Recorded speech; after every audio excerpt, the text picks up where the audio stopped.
We got another article authored by Colorado Public Radio, which seems to be a pretty good source for a lot of stories and information that interests me, whether it be political or a lot of law enforcement news. That's all stuff that I'm interested in.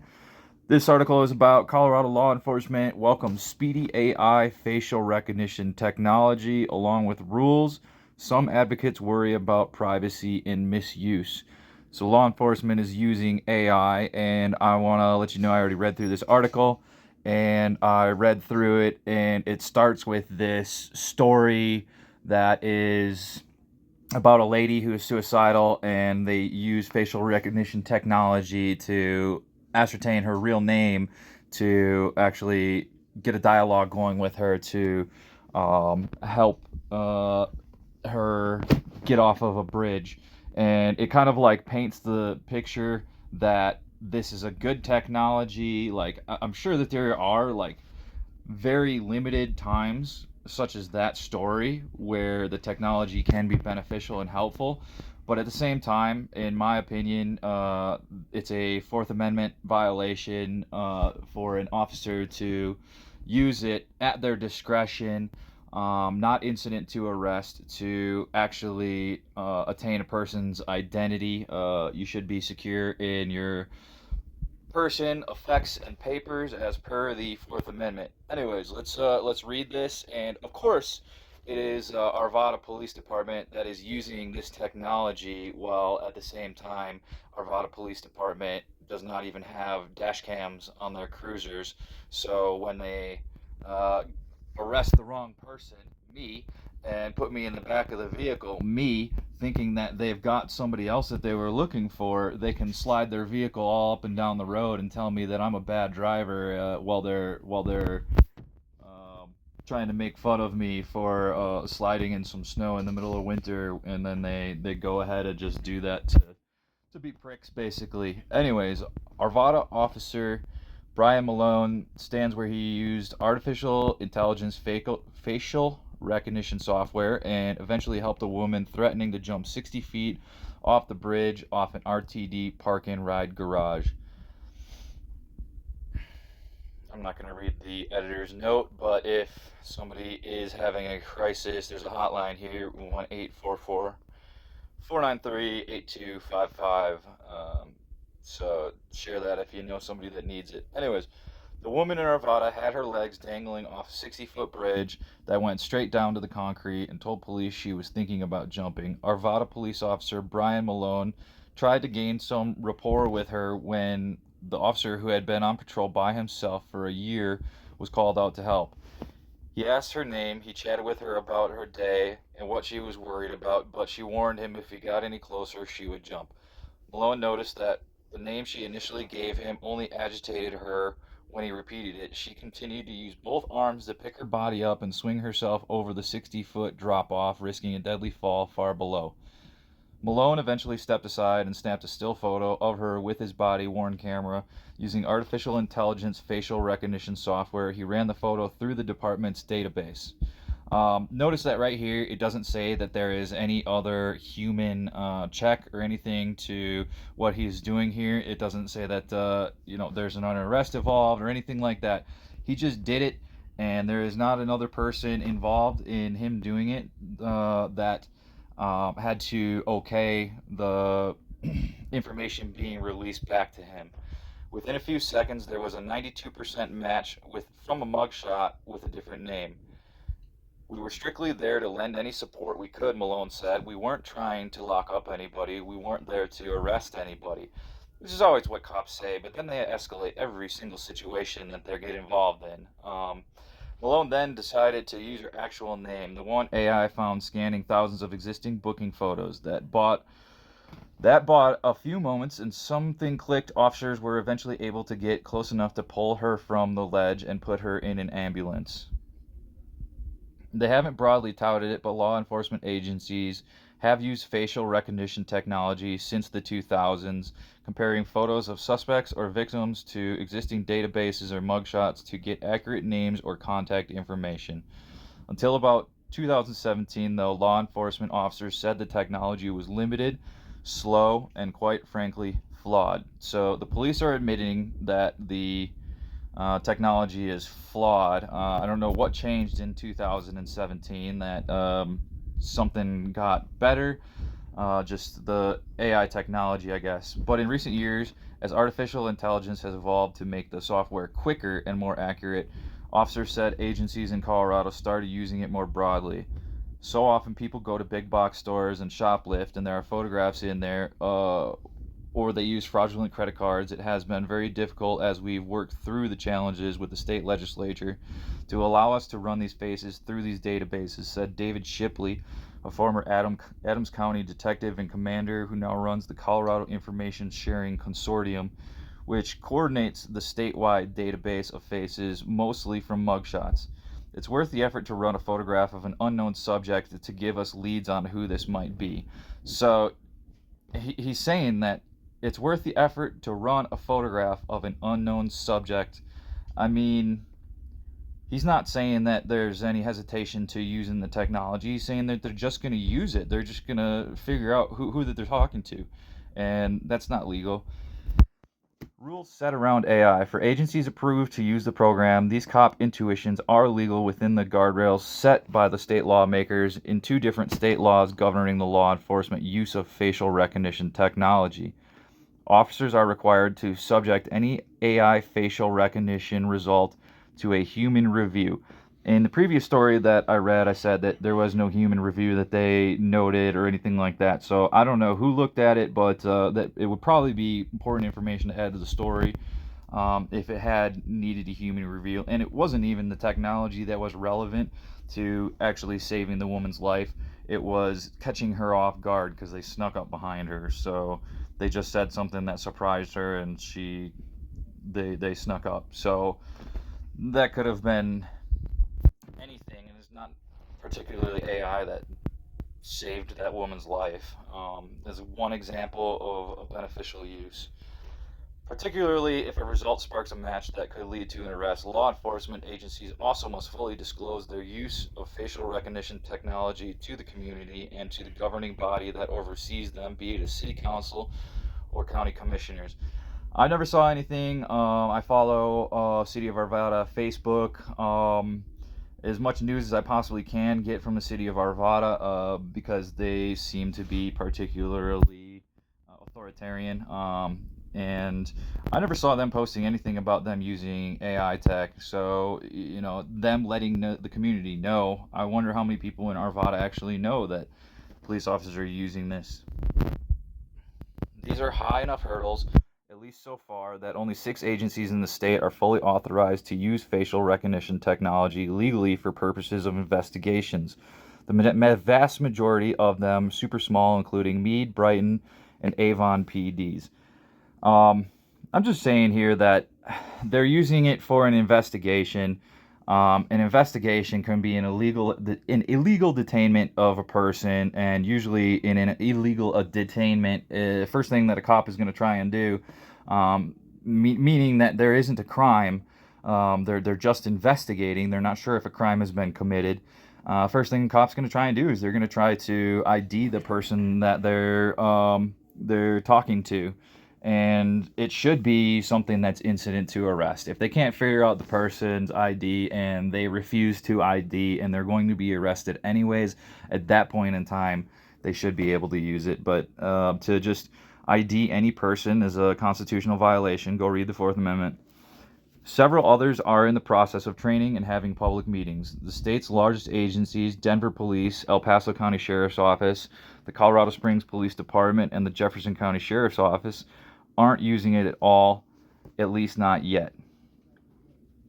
Law enforcement agencies that use AI say it is just another tool in the box to help them identify suspects, solve crimes, find runaways and other missing people, and as in the Arvada story, help figure out when someone may be dishonest about their name or need a little mental help. You only need to identify to a police officer if a crime has been committed. Period. You do not need to give them any of your information if you have not committed a crime. Cops will lie to you. They will tell you otherwise. Legally, there needs to be a crime committed to force you to ID to a cop, and never give them your social security. Never.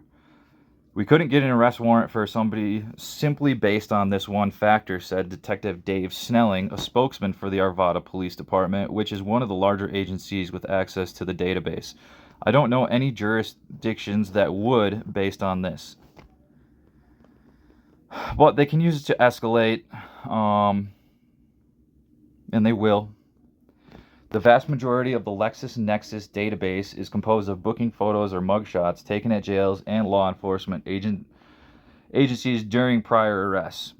But there are photos in there too of runaways and other information provided by families when reporting concerning activities or crimes, said Devoney Cook, another Arvada police officer.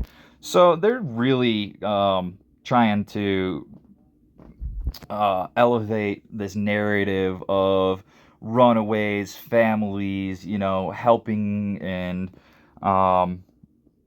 Arvada Police Department does not have a good track record as being a constitutionally abiding department. I've run into a lot of officers, not so much recently, but in the past, that have no regard for that, and they are very authoritarian, and it's basically with them, my way or the highway. We're going to give you orders, we're going to bark orders at you, we're going to lie to you. Anyways, but she ensures it's not random.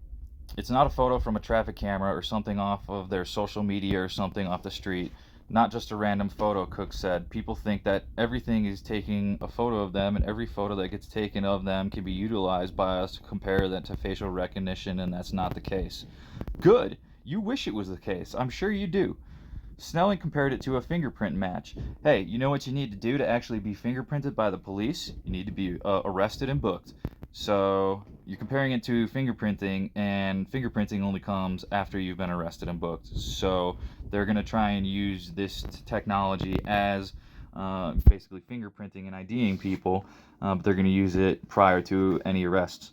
There are so many points to a fingerprint, and we have to have so many before it's a match. Basically, it's the same thing with facial recognition, he said. Now, with the technology and rising crime, we have to do something.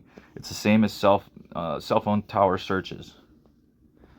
Imperfections and potential flaws. Yeah, best for last. But privacy and civil rights critics say law enforcement's impulse to use the faster AI technology to solve crimes is worrisome. Yes, they will use it. They will abuse it. They will abuse people's rights with it. Plus, facial recognition software often has racially based flaws. In Detroit, a black man was wrongfully arrested in 2020 and spent 30 hours in jail for a crime he didn't commit after police detained him because of a face match through AI technology.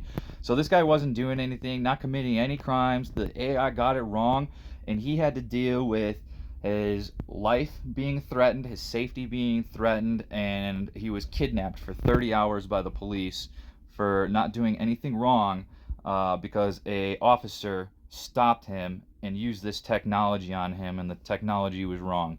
So they abused the technology, and the technology was wrong. The Detroit story is not a one-off, said Anaya Robinson, a senior policy strategist of the ACLU of Colorado. Call me back. People of color in general, women, children, trans individuals, facial recognition is not flawless. It still has a lot of significant problems. If law enforcement is going to use it in the state, we would like to see better safeguards.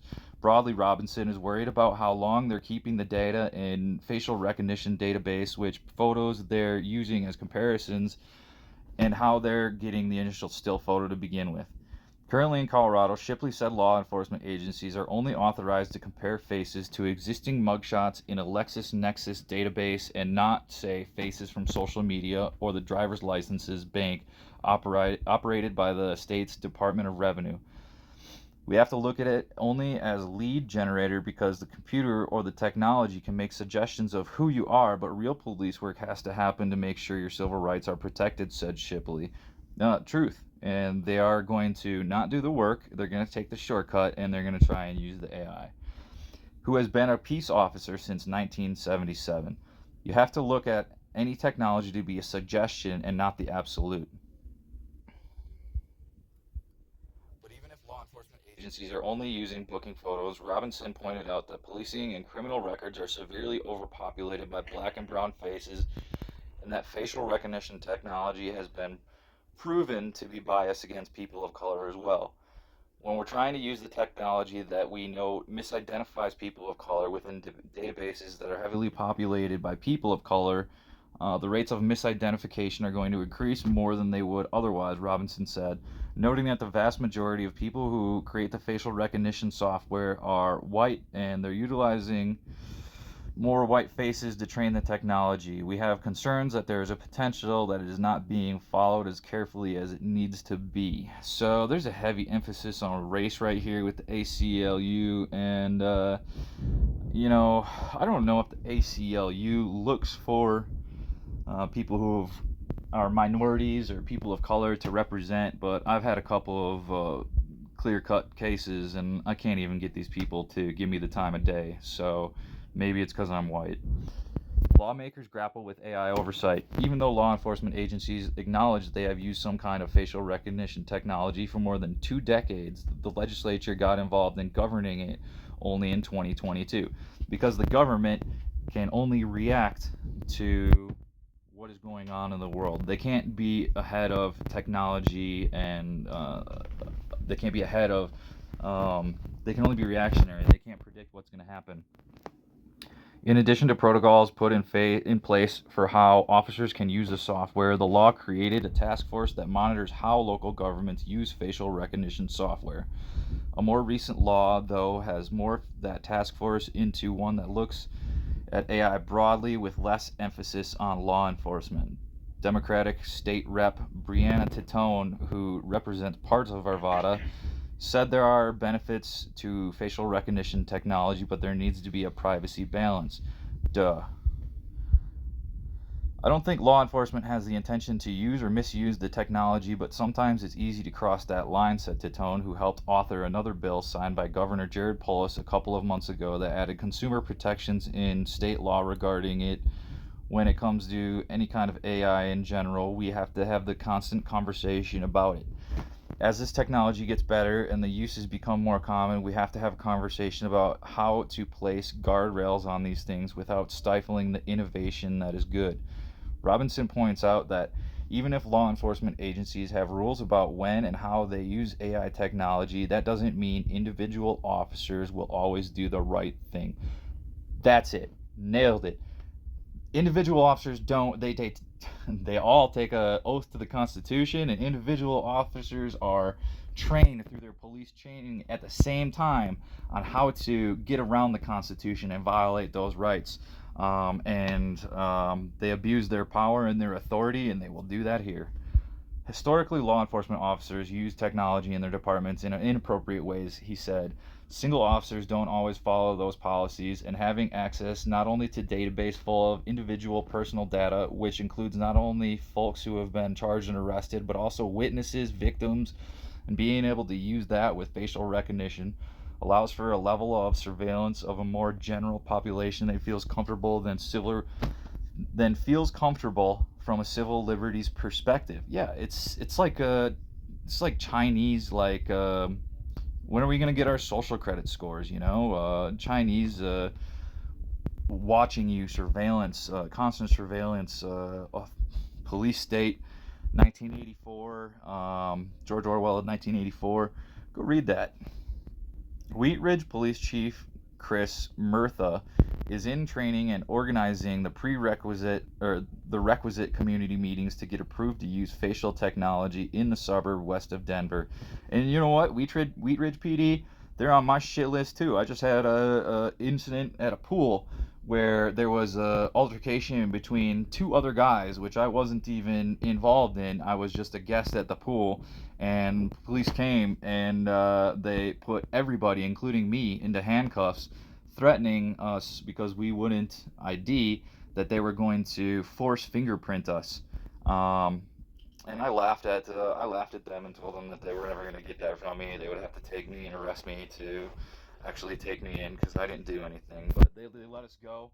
I got to get the body cam from that and put it into a video, but that's another story. Mirtha remembers in the old days when detectives would pore over piles of old suspect pictures and booking mugs to try and see whether they could identify a suspect of a crime. The process could take weeks. Oh, we had to do some work. Oh, we had to work. To replace the human element, several detectives hand searching photographs to find one that matches, he said. We used to be forced to go through it, spend resources. It doesn't give us a new result. We likely would have found the same photographs using AI. It's just a matter of expediency and using hand resources in a better way.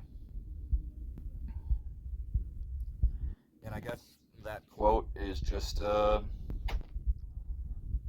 end of the story there. But if they're going to use this technology, I just think that it should be incident to arrest. If somebody's already going to be arrested, and they need to figure out who they're arresting at that point in time, police should be able to use this.